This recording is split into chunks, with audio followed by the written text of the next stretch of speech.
bomboane. Ce face Maria? Și eu vreau să-mi fac o brățară cu un melc. La bomboanele. O zi bună! Să trăiți cu respect! Păi, sunt deja abonat. Ești abonat? Bravo! Uite, ia, luați câte bomboane.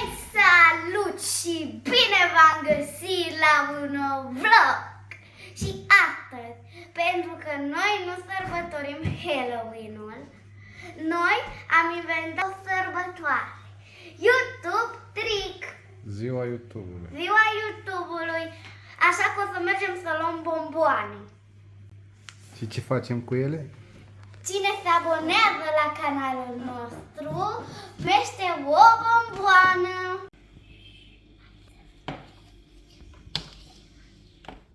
Ce face Maria? Face temele. Îți faci temele? Eu vreau să-mi fac o brățară cu un melc. Da. Da. Un melc și cu niște din asta care se bag pe aici. Am ajuns la Lidl ca să luăm bomboane. Haideți! Ia venim înăuntru.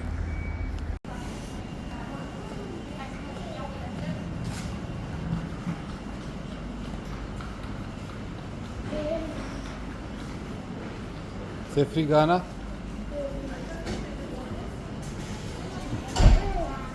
Ce bomboane să luăm? Să ne scrie abonați în comentarii. Hai să alegem bomboanele. Hai, Maria, alege tu. Sau tu, Ana. Hai. Luăm bomboane. Stânga.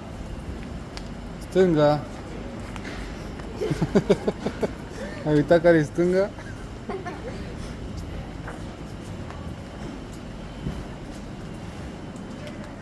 Am cumpărat bomboanele. Haideți să le gustăm să vedem cum sunt. Cum sunt?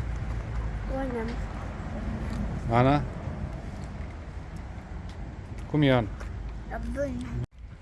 Bună ziua! Bună ziua! Ne scuzați că vă deranjăm. Da. Dacă avem un challenge, dacă vă abonați la canalul nostru de YouTube, vă dăm o bomboană. Să le spuneți nepoților. O să le sună. Bine. Deci canalul este Familia Mariei. Poftiți o bomboană, vă rugăm. Bine, mersi mult. Cu plăcere. Hai, vrei să te pup? O zi bună! Ce e, Maria? Vă salut! Să trăiți cu respect! Avem un challenge pentru dumneavoastră. Dacă vă abonați la canalul nostru de YouTube, vă dăm o bomboană. Bine, oricum vă dăm o bomboană. Poftiți dacă doriți. Cu plăcere! Salut, băieți! Salut! Avem o întrebare pentru voi. Dacă vă abonați la canalul Familia Mariei, primiți câte o bomboană. Imediat, e pe YouTube sau pe ce? Pe YouTube, da. Poți să te filmezi? Hai, nu te mai filmezi atunci. Cum se... Familia Mariei.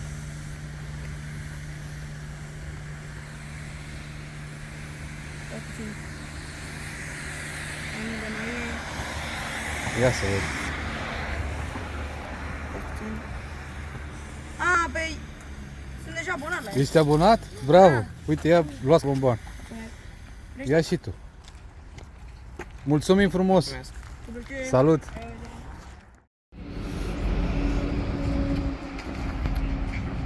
Bună! Ne scuz că te deranjăm. Avem o provocare. Dacă te abonezi la canalul nostru, îți dăm o bomboană. Nu știu, nu mă bag, îmi cer scuze. Canalul nostru de YouTube. Deci nu e nimic greșit. Bine, hai, ia o bomboană atunci dacă vrei. Nu mai lăsați dațile fetelor. Păi ele au mâncat. Ia și tu dacă vrei. Dacă vreodată te gândești să te uiți pe YouTube, caută Familia Mariei. Mulțumim frumos!